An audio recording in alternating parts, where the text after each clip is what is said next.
Hello बच्चों, मैं हूँ मीनू चौहान और आज हम लोग हिंदी वसंत के अंतर्गत कविता हम पंछी उन्मुक्त गगन के अध्ययन करेंगे, जिसे श्री शिवमंगल सिंह जी ने लिखा है।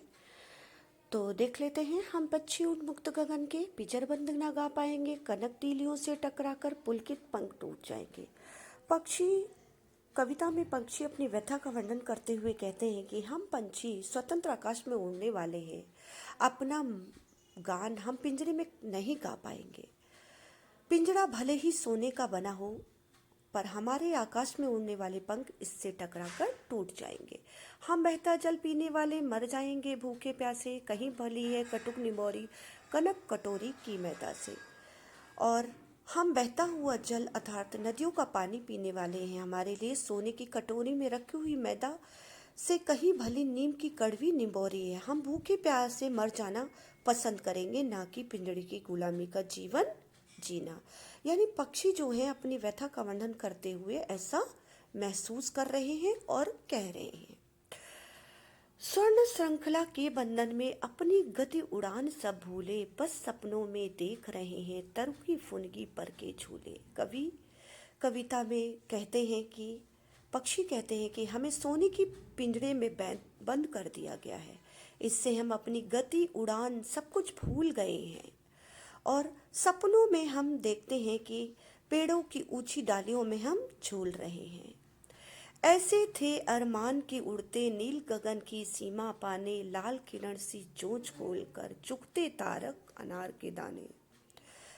और पिंजड़े में कैद होने के बाद हम सोचते थे कि नीले आसमान की सीमा को नाप लेंगे। अपनी सूरज की जैसी लाल चोंच से तारों को जो अनार जैसे दाने के समान प्रतीत होते हैं, उन्हें चुंग लेते।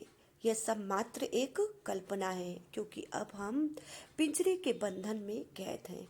यानी पक्षी जो हैं वो ऐसी कल्पना कर रहे हैं कि वो आज़ाद होते तो खुले आकाश में अपनी चोंचों से तारों के समान अनार के दानों को चुग लेते।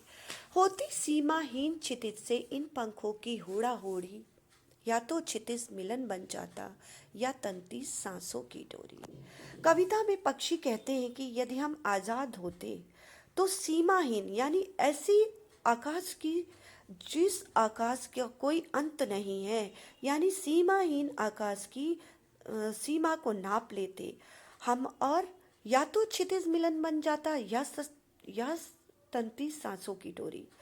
या तो इस प्रतिस्पर्धा में हम आकाश की ऊंचाइयों को नाप लेते, चाहे हमारे सांसों की डोरी ही क्यों ना टूट जाती, या हमारे प्राण पखेरु उड़ जाते। नीड़ न दो चाहे टहनी का आश्रय छिन्न भिन्न कर डालो, लेकिन पंख दिए हैं तो आकुल उड़ान में विघ्न डालो। अब पक्षी आगे कहते हैं कि हमें भले ही रहने का स्थान ना दो, हमारे घोंसले को नष्ट कर डालो, किंतु हम पक्षी हैं, उड़ना ही हमारा काम है। अतः हमें नैसर्गिक अधिकार अर्थात उड़ने के बंधन में